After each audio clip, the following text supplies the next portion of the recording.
Hi everyone, so it's time for a problems and failures video for the HTC One M8. Now, if you haven't checked out my other coverage of the HTC One M8, do please go and take a look. This video does focus on everything that has gone wrong with this device, so don't think that I am deliberately just bashing away at the HTC One to slam the product. Do have a look at my other output. You will find that I've been generally very favourable about the HTC One, but we would be remiss if we didn't point out some of the really strange things HTC did on this device. For starters, an additional 12 grams of weight. Now, for all intents and purposes, smartphones have been getting lighter in some respects to, their detriment, but generally we like devices to have a good solid weight in the hand, but not make your hand feel cramped after 20 minutes of use. The HTC One, originally from last year, the 2013 model, was borderline here. It was a heavy device compared to Galaxy S4 and other devices on the market, even the Sonys. And whilst it had a great in-the-hand feel, those razor edges didn't quite sit so well. Now, things are improved on the HTC One 2014, the M8. However, it's picked up an additional 12 grams of weight. In part, that's because of the duo camera system. In part, that's because of the 5-inch display, but ultimately it's because of the aluminium body. So as the screen has had to increase in size, so we've had to use more metal. That ultimately adds a lot of weight to the device. There's also the addition of a much bigger battery. There's always going to be a trade-off there. Bigger screen, you're going to need a bigger battery to drive it. Ultimately, you're not going to get particularly longer battery life in normal conditions and normal scenarios. But that extra weight, it really does weigh heavy on my hand, as it were. And ultimately, it does make this device less comfortable. HTC probably needed to look at either a different metal here, if there was anything they could use other than the, I think, liquid form aluminium that they use here, a block of aluminium that is then milled out. Very similar to how Apple are doing it or were doing it. Now, one of the main issues I have with the HTC One, other than its weight, is the duo camera system, which ultimately feels like a series of compromises. Now, when we look at the kind of supply chain, and we consider where HTC is in, the top rankings of suppliers, and purchasers, I suppose, here's the issue.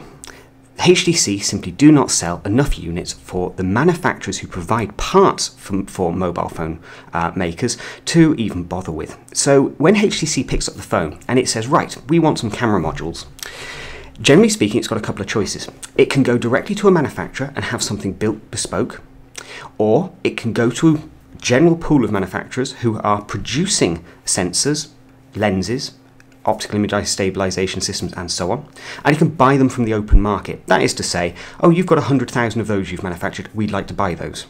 Now, the situation HTC is in is it needs or needed optical image stabilization modules, and ultimately it doesn't have the buying power to secure those, not against competitors, in this case Apple, who apparently has basically booked all of the world stock of optical image stabilization technology for its iPhone 6. Now, when Apple picks up the phone and says, we want, all of these manufacturers who produce parts go, okay, and how much can we knock off the bill for you?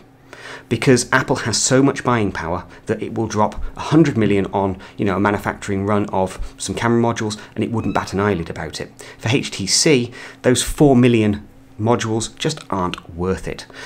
Certainly not to a supplier, and certainly not to potentially annoy a much bigger partner. Now, this is kind of brings us on to why we have this duo camera system. If you remember a few years ago, there was talk from a lot of the manufacturers of having 3D cameras. Yeah, and 3D displays, parallax barrier displays, like the Nintendo 3DS. Now, a couple of things happened. 3D was a turkey, and the industry sold everyone a lemon. Now, the problem there was mobile phone manufacturers looked at the TV manufacturers, who in turn were looking at the content producers, and realised 3D was a gimmick. And if you put it on a mobile phone, it wasn't going to sell the mobile phone. In most cases, people were probably just going to go, I'll pass, thanks. 3D doesn't work for me on a TV. Why should I bother with it in a mobile phone? But that's a problem, you see, for HTC in some respects, because they'd already put a lot of R&D, and as had a lot of companies, into 3D camera systems. Small enough, using sensors, dual linked, etc., so that you can actually get a 3D picture. Now, what I think happened is when HTC, going back maybe 18 months ago, was looking at what camera system they were going to be able to put into this system, they realised they weren't going to be able to get a sufficient quantity of the old optical image stabilisation lenses for the M8. So they had a choice. Either you just put on the 4 ultra pixels with a slightly substandard lens, without the optical image stabilisation there, and you do some software work, but you've potentially just kind of raised a flag of, discontent. But the camera is weaker than last year's, so what do? Well, you have to kind of use a little bit of smoke and mirrors here, and effectively what you have to do is you have to come up with a new camera system, something that will make people go, ooh, distracted from the OIS missing.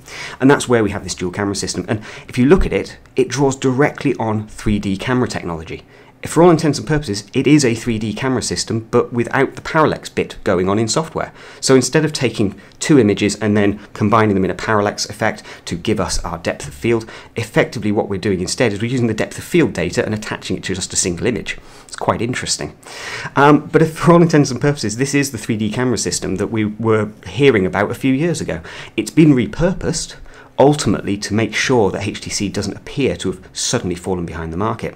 Now, the likes of the Galaxy S5, Sony's cameras, those also don't have optical image stabilization this year. So shouldn't we be asking the question, why is that? It's not from a lack of demand.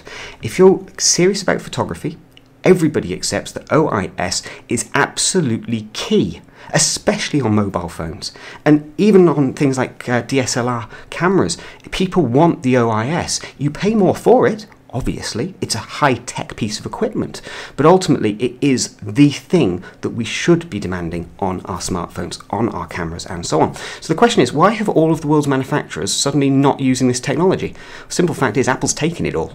So, come the iPhone 6 announcement, do watch out for it. There will be optical image stabilization on board on the iPhone 6, and it's to the detriment of every other manufacturer on the planet. But ultimately, HTC here have, used a little bit of smoke and mirrors, a good bit of PR speak, and what they've managed to do is convince people that 2 cameras, even though it's actually only 1 image being taken, is better than having optical image stabilization. I'm afraid it's just not true, guys. The dual camera system offers nothing over optical image stabilization, and so this will go down in history really as the year when everybody but Apple lost the leading technology, certainly if you're serious about cameras anyway.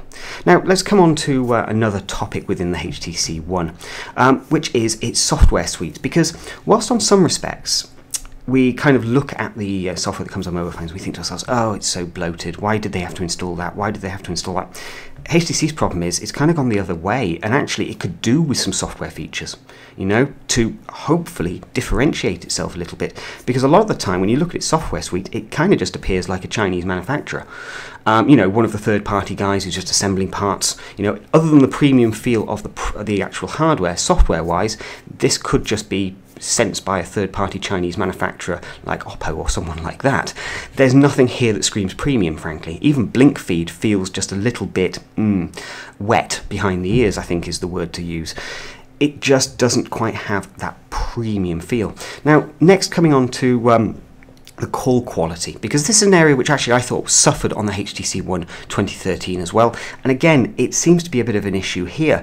There's a lack of kind of depth, which is kind of strange, and I think part of it is because of the arrangement of the actual speakers on there. When you've got the device next to your head, it almost feels like rather than the person speaking being close to your ear, they're maybe 2 or 3 inches away, if that makes sense. It sounds slightly dimmed.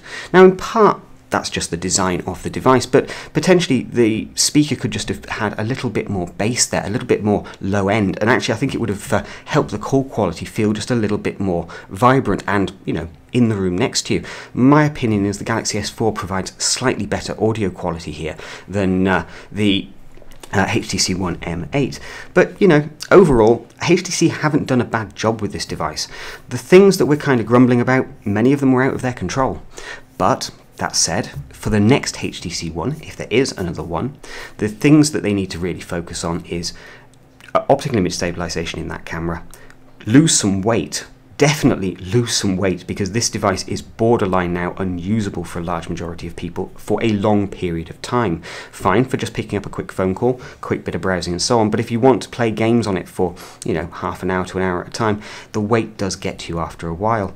And ultimately, Sense 6 or Sense UI in general, they need to scrap it basically. Hire some designers who know how to actually design for modern smartphones and let them go for it, because at the moment it's just weak, a really wet software implementation, and it doesn't really do the device any favours necessarily. But at least it's not as bad as the Samsung approach, which is throw everything in the kitchen sink at it. But there we go, that's HTC One's problems and failures with the HTC One M8.